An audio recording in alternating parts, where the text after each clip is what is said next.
اللهم عجل لوليك الفرج۔ اعوذ باللہ من الشیطان اللعین الرجیم، بسم اللہ الرحمن الرحیم۔ اللہم صلی علی محمد وعلی محمد وعجل فرجہم۔ ناظرین اکرام، السلام علیکم ورحمۃ اللہ وبرکاتہ۔ میں ہوں آپ کا میزبان سرغام اعظمی، اور حوزہ معصومہ قم نبا فاؤنڈیشن کی جانب سے منعقد کیے گئے نبا انٹرنیشنل کوئز کمپٹیشن میں آپ سب کا پھر سے استقبال ہے۔ ناظرین، آج پھر ہم کچھ سوال جو جیسا کہ آپ کو پتہ ہے ہمارا جو ٹاپک ہے معرفت امام زمان علیہ السلام ہے، لہذا پھر گفتگو کرنے کے لیے اسٹوڈیو میں موجود ہیں حجت الاسلام والمسلمین علی جناب مولانا سید عمار حیدر صاحب قبلہ۔ چلیے قبلہ کی خدمت چلتے ہیں۔ قبلہ السلام علیکم ورحمۃ اللہ وبرکاتہ۔ علیکم السلام ورحمۃ اللہ وبرکاتہ۔ قبلہ، سب سے پہلا سوال آج کا یہ ہے کہ امام دنیا کو عدل و انصاف سے بھر دیں گے۔ جب امام تشریف لائیں گے تو اکثر اس صورت امام کی تلوار لے کے آئیں گے، ذوالفقار لے کے آئیں گے، تو کیا معاذ اللہ قتل وغیرہ سب کا کرنا شروع کر دیں گے، یا آنے کے بعد امام کیا کریں گے؟ ذرا تفصیل سے بیان کریں، کیونکہ بہت ساری افواہیں ہیں، بہت سے لوگ اعتراضات بھی کرتے ہیں اس پہ، تو اس کے بارے میں آپ کا خیال ہے؟ اعوذ باللہ من الشیطان الرجیم، بسم اللہ الرحمن الرحیم، نحمدہ ونصلی علی رسولہ الکریم وآلہ الطیبین الطاہرین المعصومین المظلومین، اما بعد، فقد قال رسول اللہ صلی اللہ علیہ وآلہ وسلم، من مات ولم یعرف امام زمانہ ہی ماتا میتۃ جاہلیہ۔ جو شخص بھی اپنے وقت کے امام کو پہچانے بغیر مر جائے وہ جاہلیت کی موت مرتا ہے۔ سب سے پہلے اپنے ناظرین کی خدمت میں تحفہ سلام عرض کرتا ہوں، اور پھر وہی دعا کرتا ہوں کہ اللہ ہم سب کو توفیق دے کہ اپنے وقت کے امام کے ظہور میں شامل ہو جائیں اور ان کے ساتھ ہمراہی کریں، ان کے ناصرین میں شمار کیے جائیں۔ سوال آپ کا بہت اچھا ہے کہ اور یہ ایک ڈاؤٹ ہے لوگوں کے ذہنوں میں کہ جب بھی امام کا تذکرہ ہوتا ہے، امام ظہور فرمائیں گے تو کہتے ہیں امام تلوار لے کے آئیں گے، امام ذوالفقار لے کے آئیں گے۔ تو یہ خود ایک اپنا مرحلہ ہے کہ کیا امام آتے ہی جو ہے وہ لوگوں کو قتل کرنا شروع کر دیں گے؟ کیا امام دنیا کو عدل و انصاف بھرنے کے لیے فٹافٹ جو ہے وہ 313 لے کے آئیں گے، جاؤ مارو اور کاٹو اور بھاگو، جیسے عمومی بادشاہ کرتے ہیں، کہیں بھی حملہ کر دیں کہیں؟ کہتے ہیں نہیں، اس طرح سے نہیں ہے۔ امام جس طرح سے امام جو ہے وہ شجاعت علوی کے مالک ہیں، اسی طرح سے امام کاظم علیہ السلام کے بھی جو ہے وہ قزم غیظ کے بھی مالک ہیں۔ لہذا امام جب آئیں گے تو وہ سما الگ ہوگا۔ جو آج کا ہمارے ذہنوں میں ہے وہ سما نہیں ہوگا کہ امام آئیں گے اور پکڑ کے سب سے زبردستی کلمہ پڑھوا لیں گے، نہیں، امام کا کردار ایسا ہوگا، امام کا اخلاق ایسا ہوگا۔ روایتوں میں ملتا ہے کہ امام جو ہے وہ آئیں گے اور مکے میں سب سے پہلے پرچم نصب کریں گے، اس کے بعد بیعت لیں گے۔ اب جو بیعت لیں گے تو جب 10,000 کی تعداد لوگوں سے بیعت لیں گے، 10,000 کی تعداد ہو جائے گی، تب امام حرکت کریں گے اور جائیں گے چلتے ہوئے کوفے کی طرف، اور جا کے دارالحکومہ میں پہنچیں گے۔ یہ 10,000 تو یہ ہیں، اور 313 ساتھ میں آئیں گے، یعنی اس طرح سے تعداد بڑھتی چلی جائے گی۔ اور سب کیسے ہوں گے؟ میں نے صفات بیان کیا پچھلی ویڈیو میں کہ ان کے اندر ایک دوسرے کا احترام کرنے کا جذبہ ہوگا، کسی کو پیچھے کھینچنے کا نہیں بلکہ آگے بڑھانے کا جذبہ ہوگا، لوگوں کی ضرورتوں پورا کرنے کا جذبہ ہوگا۔ امام آئیں گے تو مہینے میں 2 بار شہریہ دیں گے، یعنی پیسے دیں گے 2 بار، 15 دنوں میں۔ ہم لوگ کو سیلری دنیا میں ملتی ہے، ہم کہیں جاب کرتے ہیں، کہیں کام کرتے ہیں، مہینے میں 1 بار سیلری ملتی ہے، ضرورت پوری نہیں ہو پاتی ہے۔ امام آئیں گے 2 بار ضرورت مندوں کو دیں گے 15 دن پہ، تاکہ کوئی مشکل کسی کے پاس۔ بلکہ روایت میں تو یہاں تک ملتا ہے کہ لوگ دروازہ کھٹکھٹا کے کہیں گے کہ بھائی میرے پاس یہ زکوٰۃ ہے، میرے پاس یہ خمس لے لو، لیکن وہ دروازہ بند کر لیں گے کہ ہمیں ضرورت نہیں۔ جب حجت کا ظہور ہوتا ہے تو کیفیت یہ ہو جاتی ہے۔ جیسے آج کے دور میں ہر آدمی جو ہے وہ کوشش کر رہا ہے کہیں سے مجھے مل جائے، لیکن امام کے زمانے میں لوگ منع کریں گے کہ بھائی ہم کو ضرورت نہیں ہے۔ اس کے علاوہ آپ دیکھیں امام کیفیت کیسی پیدا کر دیں گے۔ امراض کا خاتمہ ہو جائے گا، یہ سب آپ سن چکے ہیں امام کی حکومت کی خصوصیت اور ظہور کی خصوصیت میں۔ آج جو ہے وہ ناظرین خدمت میں عرض کر دوں، آپ دیکھیں کیفیت کیا ہو جائے گی۔ کیفیت یہ ہو جائے گی کہ اگر کسی مومن کو ضرورت ہوگی تو وہ کسی دوسرے مومن کے جیب سے اپنی ضرورت کا پیسہ نکال لے گا تو وہ مومن خوش ہوگا، جس کی جیب سے پیسہ نکلا ہے۔ جو نکالے گا وہ تو خوش تو ہے بھائی، کوئی بھی خوش ہوگا تو نکال لے گا، نکالنے پہ تو سبھی خوش ہوتے ہیں، لیکن نکل جانے پہ خوش ہونا یہ امام کے چاہنے والوں کی صفات ہوتی ہیں۔ بہت زبردست آپ تصور اس کو امیجنگ کریں ذرا سا کہ میرے جیب میں پیسہ ہو اور مومن بھائی کو ضرورت ہو، وہ آ کے میرے جیب سے پیسے نکال لے چلا جائے، کیا کیفیت ہوگی میری؟ لیکن اس دور میں امام لوگوں کی مینٹلٹی چینج کر دیں گے، ذہنیت چینج کر دیں گے، یعنی صرف لوگوں کے اوپر ایثار اور قربانی دینے کا جذبہ پیدا ہو جائے گا. کسی ضرورت مند کو دیکھ کے مومن اپنی جگہ بیٹھ نہیں پائے گا، بے چین ہو جائے گا، اس کے اندر ایک بے چینی پیدا ہو جائے گی کہ اس کی ضرورت کو میں کس طرح سے پوری کر دوں. تو یہ مرحلہ ہے اس زمانے کا. قتل و غارت آخری مرحلہ ہے. امام ہادی ہیں، امام رؤوف ہیں، امام لوگوں کے لیے رحم کرنے والے ہیں. امام آتے ہی تلوار نہیں مارنے شروع کر دیں گے سب کو اور ذوالفقار نہیں چلانا شروع کر دیں گے، بلکہ آخری حد تک ہری سے ہدایت ہوں گے کہ انسان ہدایت پا جائے، انسان جنت میں چلا جائے، انسان برائیوں کو چھوڑ دے، انسان جو ہے وہ تمام غلطیوں سے دور ہو جائے، توبہ کر لے، استغفار کر لے، خدا کے قریب ہو جائے، حجت کو پہچان لے. پوری کوشش کرنے کے بعد اب اگر کوئی منافق رہ جائے گا اور وہ پتھر کے اندر، اور روایتوں میں ہے کہ اگر پہاڑ کے پیچھے بھی منافق جا کے چھپ جائے گا تو امام اسے ڈھونڈ کے قتل کریں گے. یہاں پہ قتل ہوگا، اس سے پہلے قتل و غارت نہیں ہے. پوری دنیا میں ایک موسم اور ماحول بن جائے گا. امام کی ظہور کے بعد دنیا دیکھے گی کہ امام کی حکومت میں نہ کوئی بھوکا ہوگا، نہ کوئی پیاسا ہوگا، نہ کوئی ضرورت مند، یعنی ہر انسان کی اپنی ضرورت خود بخود کیا ہو جائے گی؟ جب ضرورت پوری ہو جائے گی تو ساری دنیا ایک پلیٹ فارم پہ آ کے کھڑی ہو جائے گی. بے شک سبحان اللہ. ناظرین بڑھتے ہیں اپنے اگلے سوال کی جانب. امام غائب ہیں، اس کی کوئی دلیل ہے؟ بے شک امام غائب ہیں، اس کی بہت ساری دلیل ہیں. تفصیل سے بیان فرمائیں. دیکھیے بہت ساری چیزیں دنیا میں غائب ہیں. کیا سب کو سب انسان دیکھ رہا ہے؟ نہیں. جنت ہے، دیکھا ہے آپ نے؟ نہیں دیکھا. ناظرین سے اگر پوچھیں آدم ہے، دیکھا ہے؟ نہیں. ہوا ہے کہ نہیں؟ یہ میں حساس چیزوں کی بات کروں. ہوا ہے، دیکھا ہے؟ نہیں. شیطان، اس چیز اس نام سے تو دونوں ثابت ہو جاتا ہے، یعنی غیبت بھی ثابت ہوتی ہے، وجود بھی ثابت ہوتا ہے نا. دیکھیے اب شیطان ہے، سب کہتے ہیں شیطان ہے شیطان ہے، اور ہر آدمی کہتا ہے اعوذ باللہ من الشیطان الرجیم. شیطان نے کسی نے دیکھا؟ نہیں دیکھا. تو غیبت پر یقین تو ہر انسان کرتا ہے عقلی اعتبار سے. روایتیں ہیں، آیتیں ہیں، وہ تو اپنی جگہ ہیں، لیکن اگر انسان تھوڑا سا غور کرے اور فکر کرے تو ہزاروں چیزیں دنیا میں ایسی ہیں جو غائب ہیں اور اس کا انسان کیا کرتا ہے؟ تسلیم بھی کرتا ہے. تو امام غائب ہے تو حیرت کی کیا بات ہے؟ شیطان غائب ہو سکتا ہے تو امام غائب نہیں ہو سکتا. جو خدا شیطان کو باقی رکھ سکتا ہے وہی خدا رحمان کے نمائندے کو بھی باقی رکھ سکتا ہے.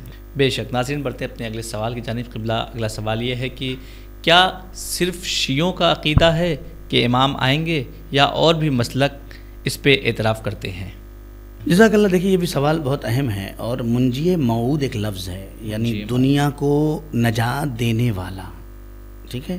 اب یہ صرف شیعوں کا نہیں ہے، بلکہ شیعہ اور سنی کیا ہے، مسلمان ہی کیا نہیں ہے بلکہ دوسرے فرقوں میں بھی، دوسرے مذاہب میں بھی یہ بات پائی جاتی ہے. بلکہ میں تفصیل سے آپ کی خدمت میں بیان کر دوں کہ عقیدہ موعود یا منجی کا مفہوم انسان کا اس بات پہ عقیدہ رکھنا کہ آخر الزمان میں اس کی نجات اور قیام، صلح و عدالت کے ایک منجی، نجات دہندہ یا نجات دینے والا آئے گا. اب یہ کہاں کہاں ملتا ہے؟ دیکھیں آپ ہندوؤں کے یہاں اگر آپ دیکھیں تو ہمارے ہندو بھائی جو ہیں ان کے یہاں بھی بہت زیادہ تذکرہ ملتا ہے کہ اگر آپ دیکھیں تو 10ویں اوتار جس کا نام کلکی یا کلکین ہے کہ یہ آئیں گے اور آنے کے بعد دنیا کو کیا کریں گے؟ نجات دے دیں گے. ٹھیک ہے. اس کے آگے اور آگے آپ بڑھیں ہندوؤں کے علاوہ کہ زرتشتوں، پارسی جسے کہا جاتا ہے، ان کے یہاں بھی ایک نام پایا جاتا ہے کہ وہ کیا کرتے ہیں؟ شوشیانت کا انتظار کر رہے ہیں. شوشیانت نام بدلے ہوئے ہیں سب کے یہاں، لیکن سب کا اس بات پر یقین ہے کہ ایک کوئی آئے گا جو دنیا کو عدل و انصاف سے بھر دے گا، دنیا کو جو بربادی کی طرف جا رہی ہے اسے بہتری کی طرف لے کے آئے گی. اسی کی طرح یہودیوں کے دیکھیں وہ مسیح کو نجات دہندہ مانتے ہیں. عیسائی کو دیکھیں اگر آپ مسیح مانتے تھے، مسیحی خود ہے حضرت عیسیٰ علیہ السلام کو مانتے ہیں. یعنی اگر آپ دیکھیں گے تو جتنے بھی بڑے ادیان پائے جاتے ہیں اور ان سب کے ہاں جو ہے وہ پایا جاتا ہے یہ. حتیٰ کہ ہمارے یہاں آپ دیکھیں سیاہ ستہ میں، یعنی اہل سنت والجماعت کی کتابوں میں آپ دیکھیں سیاہ ستہ میں باقاعدہ ایک باب ہے امام زمانہ جل اللہ تعالیٰ فرش.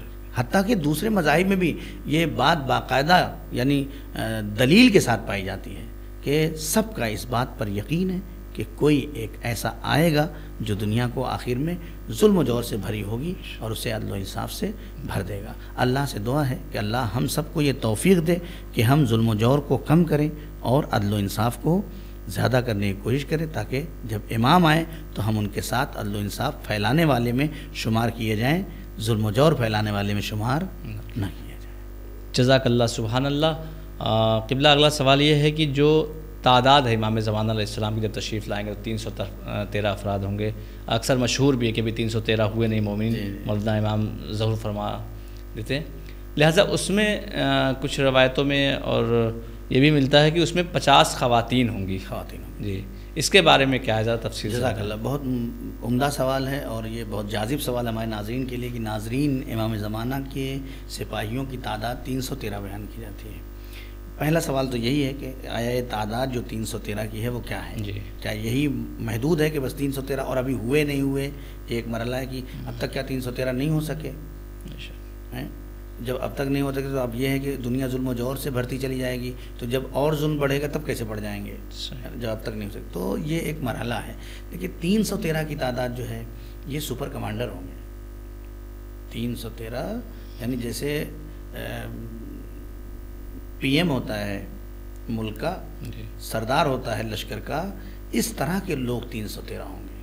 مطلب میں اس سے ملا نہیں رہا ہوں، لیکن مثلا ایک مثال دے دوں، جیسے حسن نصر اللہ، قاسم سلیمانی، ٹھیک ہے، یہ وہ لوگ منجی بشریت تھے اور ہیں، یعنی جہاں بھی کوئی مشکل ہوتی کیا ہوتے ہیں کھڑے۔ اس طرح کی جرأت ہمت رکھنے والے افراد، یہ تو کچھ بھی نہیں ہے، یہ تو ان کے مقابلے میں کچھ بھی نہیں جو 313 لیکن یہ ایک نمونہ ہے ہمارے لیے سمجھنے کے لیے کہ اس طرح کی کیفیت جو اپنے اندر پیدا کرنے والے ہوں گے وہ 313 ہوں گے۔ پھر ان کے نیچے بھائی جب سردار لشکر ہوگا تو لشکر ہوگا کہ نہیں ہوگا؟ جب اسمبلی ہوگی تو ممبران ہوں گے کہ نہیں ہوں گے؟ پورا سسٹم نظام قائم، پورا جو امام کے لیے اللہ نے بنایا ہے وہ یہی ہے ناظرین، کہ 313 کی تعداد یہ اس لیے شاید کہ خداوند عالم نے جب حضرت محمد مصطفیٰ صلی اللہ علیہ وسلم کو اس دنیا میں بھیجا اور پہلی جنگ ہوئی تو اس میں بھی اصحاب کتنے تھے؟ 313 تھے، تاکہ دنیا نبوت کے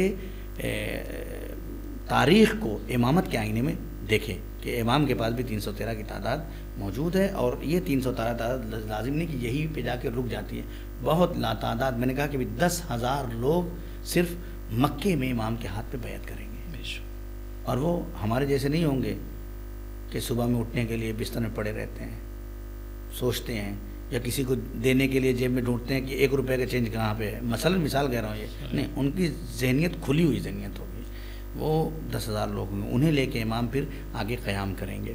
تو یہ ناظرین جو ہے 313 کی تعداد ہے۔ اب رہی بات یہ کہ یہ جو 50 خواتین کا تذکرہ ہے، آپ سوچیں 313 میں 50 خواتین کا تذکرہ ہے کہ 50 خواتین ہوں گی، یہ ہمارے معاشرے میں ہماری مائیں اور بہنوں کے لیے ایک بہت بڑا امتیاز ہے کہ امام جب ظہور فرمائیں گے تو ان کے ساتھ 50 کمانڈر خواتین، یعنی یہ 313 میں 50 خواتین ہیں، وہ لشکر والوں میں نہیں ہیں، یعنی یہ اس بات کی علامت ہے کہ جس طرح سے مرد حضرات اپنے آپ کو آمادہ کریں امام زمانہ کے سپاہی بننے کے لیے، اسی طرح سے خواتین بھی اپنے آپ کو آمادہ کریں۔ کس لیے؟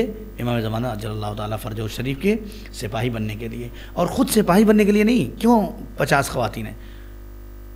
مرد مجاہد ہے، جہاد کرے گا جا کے، لیکن خواتین ان کا کام کیا ہے؟ یہ پروڈکشن کرتی ہیں، یعنی یہ مجاہد کو بناتی ہیں، آغوش میں تربیت دیتی ہیں، امام کا سپاہی بناتی ہیں، بچگی سے انہیں پھر جوانی کی دہلیز پہ لاتی ہیں، ان کے عقیدے کو صحیح کرتی ہیں اور انتظار کرنے والا بناتی ہیں، حقیقی انتظار کرنے والا بناتی ہیں، پھر امام کی رکاب میں شہید ہونے کے لیے ان سے بار بار تذکرہ کرتی رہتی ہیں۔ ایسے خواتین جو ہے وہ کیا ہوں گی؟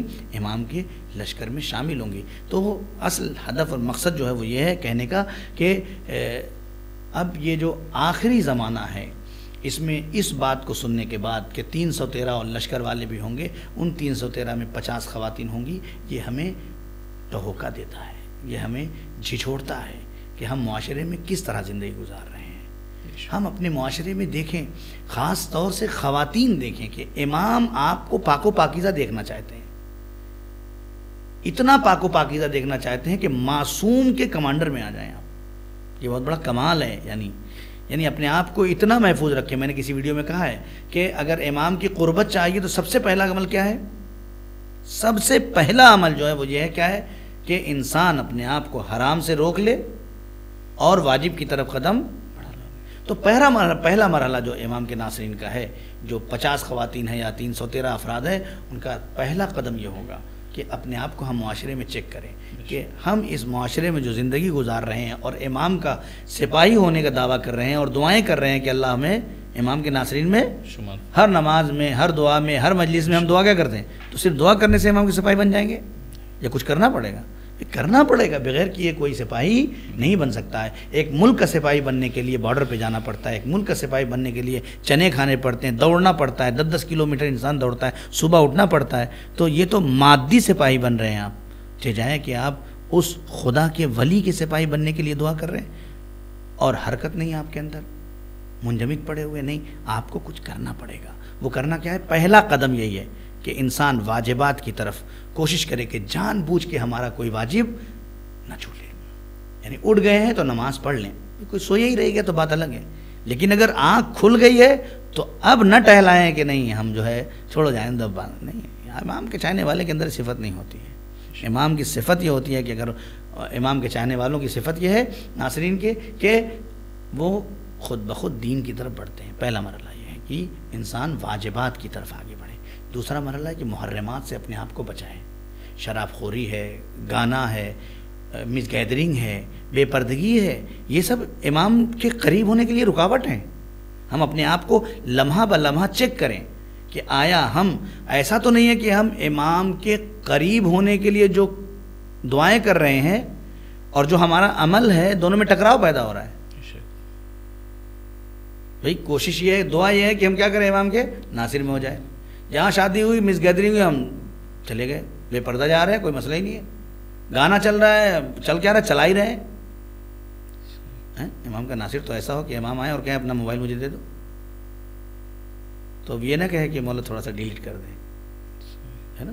ایسا ہو جوان کہ کہے کہ مولا بسم اللہ، یہ تو اتنا پاک، ہم نے یہ تو آپ کے ظہور کے زمینہ ہی کے لیے ہے میرے پاس، میں تو اس سے وہی کام ہی کر رہا ہوں کہ آپ کی معرفت ہو سکے، آپ کے ظہور کے لیے نظام بنایا جا سکے. یہ ساری کیفیات جو ہیں وہ اللہ سے دعا ہے پروردگار سے کہ اللہ ہم سب کو امام کے حقیقی، امام کی معرفت کرنے والا اور امام کا حقیقی ناصرین میں شمار فرمائے. السلام علیکم ورحمۃ اللہ وبرکاتہ. بہت بہت شکریہ قبلہ. ناظرین، آج ہمارا وقت یہیں پہ تمام ہوتا ہے. انشاءاللہ پھر ملاقات ہوگی نیکسٹ ایپیسوڈ میں.